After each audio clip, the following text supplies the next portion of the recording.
I hope I got internet. So far, video's holding. We'll see if I can see people come on. I had Jonathan LaBelle call me. I'm like, I'm on Eagle Mountain. He's telling me all about Doug Ford in Ontario yesterday. I'm like, well, I'm way up here. So I want to show everybody this video, and I hope people come on. I don't see any. Maybe I don't have internet on this side, but we're on the north side now facing Canada. Maybe not. I hope this video lasts. If not, I'll see somebody come on and don't. It's weird it's not ending, but we'll see. I'm going to show you how this works. It is hard to see. Can zoom in though. If you see this, it's a loop. My eyes show it better as I'm standing here, but that's called the loop. And there's a river right here. I know you can't see all of it, and I'm zooming in many miles. And then out beyond is the other waterway. So these are two rivers. This is the loop. They run opposite ways. I'm on the north side of Eagle Mountain. Them way out there. I guess my phone's too crappy. Can you guys see that river? I see it good with my eyes, but that river runs, and then you'll see the peaks. If you follow Indian creation theory, they talk about Turtle Mountain being the birth. That falls in only two places geographically, and I'm way zoomed in. Right there and over here. And unfortunately, my camera will zoom. There's some kind of stone structure on there, and I can't get it for all of you. But this is where that river going in opposite direction to these two go opposite direction, and the other one flows one way right to those, and that river's on the backside of them, and they feed it. But it's just terrible. I'm sorry. It won't. That's one, but the other one is right here in this tree. Okay, let me see if I can. These two are unnamed according to British Oxford. Okay, let's see if I can get this in for you guys. It won't zoom because it's Facebook camera or whatever. I don't know. There's stone structures there.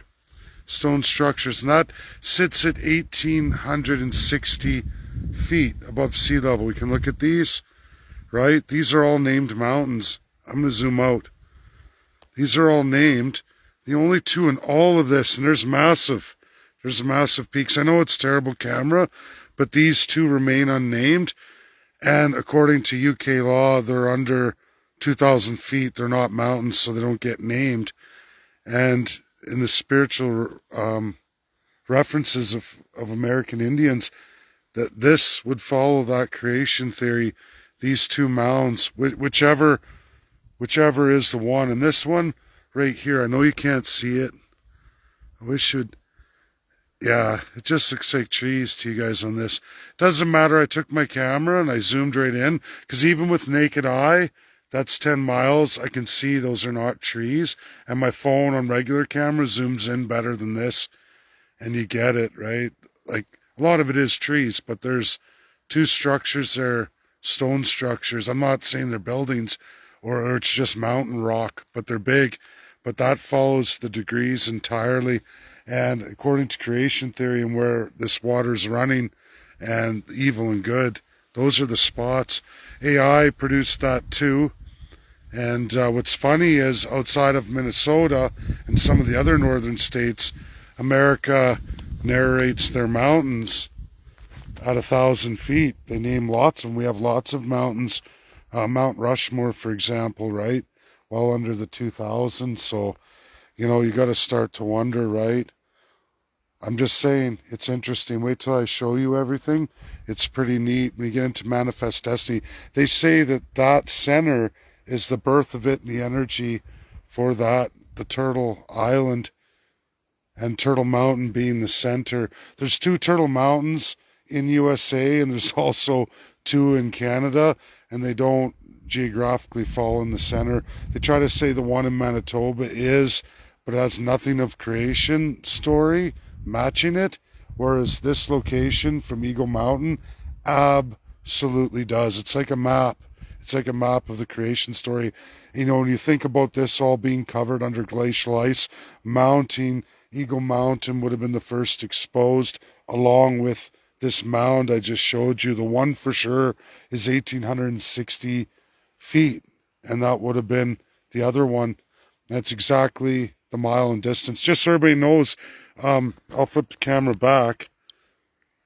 So everything just sucks. I wish you see how there's a cloud there. It looks like a cloud. That's mountains too, and there's a watershed between the two. That is all the line 1854 boundary between Canada and USA, just beyond where I want to go. So this is on the American side, but this is so very interesting. And the one over here, he said has stone on it, big stone. So I want to see. And yeah, it's amazing. Like all these mountains are all named. So if they're named, why wouldn't these? Right? That makes no sense. So, right? It's like, why does UK get a designation on the American side, right? And what's out there? But a guy could always follow this river all the way out there, and even if you had to hike or whatever, leave the canoes and hike it to there, probably could. So it's definitely going to be a trip in the future for me. But thanks everybody for tuning in. I'm going to get into major detail about this, show you all kinds of incredible things. Yeah, I had to go through the bush to get here, and like I said, below me, that's a pretty good drop. I mean, it's not like the Rockies, but it's thick bush and everything else. So thanks for tuning in, and we're going to get into way more. But I just wanted to show you, no one's ever been there. Thanks. Bye.